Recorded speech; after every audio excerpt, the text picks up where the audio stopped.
Friends, welcome to the Chitra science hub. हमारा आज का टॉपिक है इन्वर्जन, रिटेंशन और रेसिमाइजेशन। स्टीरियोकेमिस्ट्री में इन तीनों टर्म्स का क्या मतलब होता है, ये हम आज डिस्कस करेंगे। फर्स्ट ऑफ ऑल, इन्वर्जन, जिसे वॉल्डन इन्वर्जन भी कहते हैं साइंटिस्ट के नाम पे, चूंकि ये वॉल्डन ने 1893 में ये हमारा जो है डिस्कवर किया था, इसलिए उनके नाम पे इसका नाम है वॉल्डन इन्वर्जन। अब ये है क्या? When a group bonded to an asymmetric carbon atom is replaced, the configuration of the new compound may be opposite, inverted to that of the original compound. जब हम एक ग्रुप को हम एक एसिमेट्रिक कार्बन एटम के किसी group को हम रिप्लेस करते हैं किसी दूसरे, when a group bonded to asymmetric carbon is replaced, the configuration of the new compound may be opposite to that of the original compound. जब हम किसी asymmetric carbon atom में से किसी एक ग्रुप को रिप्लेस करके दूसरा लगाते हैं, तो हमारा जो नया कंपाउंड बनता है उसकी कॉन्फ़िगरेशन जो है इन्वर्ट भी हो सकती है और सेम उसके जैसी भी हो सकती है। अब यदि इन्वर्टेड है वो, this inversion of configuration is known as Walden inversion. इसे ही हमने वोल्डन इन्वर्जन कहा। जैसे कि हमने एग्जांपल लिया, conversion of L malic acid into D malic acid. ये हमारा डी मैलिक एसिड है, इसका हमने PCl3 के साथ एक्वस केच के प्रेजेंस में रिएक्शन कराया, तो ये बन गया हमारा, ये क्लोरोमैलिक एसिड बन गया हमारा यहाँ पे। अब क्या है, ये चूंकि ये हमारा बैक साइड में लगा Cl, अब जब हम इसका जो है सिल्वर ऑक्साइड के साथ रिएक्शन कराएंगे तो जहाँ Cl है यहाँ हमारा OH ग्रुप लग जाएगा। तो ये जो हमारी प्रोडक्ट बनी है, इसका रिएक्टेंट से बिल्कुल उल्टी कॉन्फ़िगरेशन है। तो ये हमारा क्या है, D है, और ये क्या हो गया L। चूंकि OH जो है राइट की तरफ हो गया इसलिए D, OH जो है यहाँ लेफ्ट की तरफ है इसलिए हमारा हो गया L। तो बिल्कुल ओपोजिट बनी, इस चीज को हमने कहा इन्वर्टेड प्रोडक्ट बनी, उल्टी प्रोडक्ट बनी।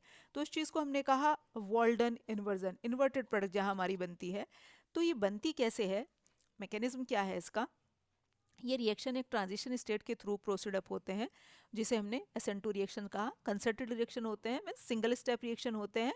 तो जो ट्रांजिशन स्टेट होती है वो 5 कोऑर्डिनेटेड होती है, which is formed by the approach of attacking reagent from the opposite side of asymmetric carbon atom from the leaving group. इसमें क्या, लिविंग ग्रुप, इसमें होता क्या है, जो अटैकिंग रिएजेंट है वो बैक साइड से अटैक करता है। जैसे हम ये एग्जांपल देख पा रहे हैं, मिथाइल ब्रोमाइड है, तो इसमें जो ये इस वाले न्यूक्लियोफाइल की जगह दूसरा न्यूक्लियोफाइल लगेगा। तो क्या होता है, ये न्यूक्लियोफाइल बैक साइड से अटैक करता है, तो ये एक ट्रांजिशन स्टेट बन जाती है। इस ट्रांजिशन स्टेट में हमारे 5 जो है एटम लग जाते हैं। 3 4 तो ये ऑलरेडी इसके साथ ऑलरेडी थे ही, 5वां OH भी लग गया। लेकिन OH कहाँ लगा, ओपोजिट साइड से। किसके ओपोजिट साइड, लिविंग ग्रुप पे, क्योंकि ये ग्रुप हटना है इसके बैक साइड में। तो ये बीच ही एक इंटरमीडिएट ट्रांजिशन स्टेट है जहां ये 5 कोऑर्डिनेटेड है, 5 के साथ जुड़ा हुआ है कार्बन एटम। नेक्स्ट क्या होगा, अब ये बीच की इंटरमीडिएट स्टेट है जहां ये Br टूटने लग रहा है और OH जो है जुड़ने लग रहा है। अब एक स्टेज आएगी जब ये Br टूट जाएगा और OH इसके साथ जुड़ जाएगा। अब ये चूंकि बैक साइड से जुड़ा इसलिए इन्वर्टेड प्रोडक्ट बनी। तो हमारी इसमें वोल्डन इन्वर्जन में इन्वर्टेड प्रोडक्ट बनती है। अब रिटेंशन ऑफ कॉन्फ़िगरेशन क्या होता है, when the substitution at asymmetric carbon atom is not accompanied by change in the configuration of the resulting product, then this is known as retention of configuration. retention का मतलब होता है ग्रहण किए हुए।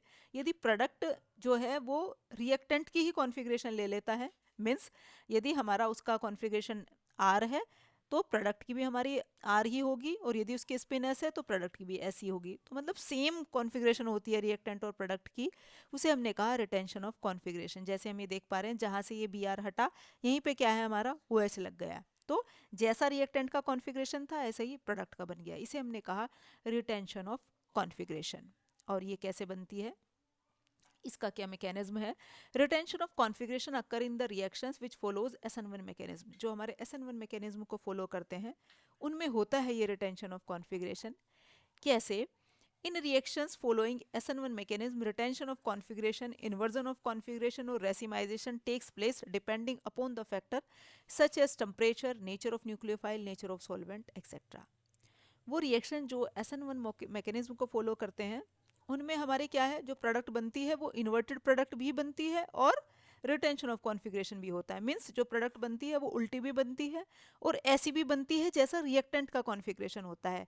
बस ये डिपेंड किस चीज़ के ऊपर करता है कि किस तरह का रिएक्शन का टेम्परेचर है, नेचर न्यूक्लियोफाइल की किस तरह की है, सोलवेंट की नेचर किस तरह की है, इसके ऊपर डिपेंड करता है। नहीं, बाकी दोनों तरह की प्रोडक्ट बनती है, one with the retention of configuration, other with the inversion of configuration. तो ये जो हमारे इसमें दो तरह की प्रोडक्ट क्यों बनती है, क्योंकि इसमें हमारा क्या है, पहले यहाँ से न्यूक्लियोफाइल हट जाएगा और एक कार्बोकैटायन बन जाएगा, और ये जो कार्बोकैटायन होता है ये इसकी जो ज्योमेट्री होती है वो ट्रायंगुलर प्लेनर होती है।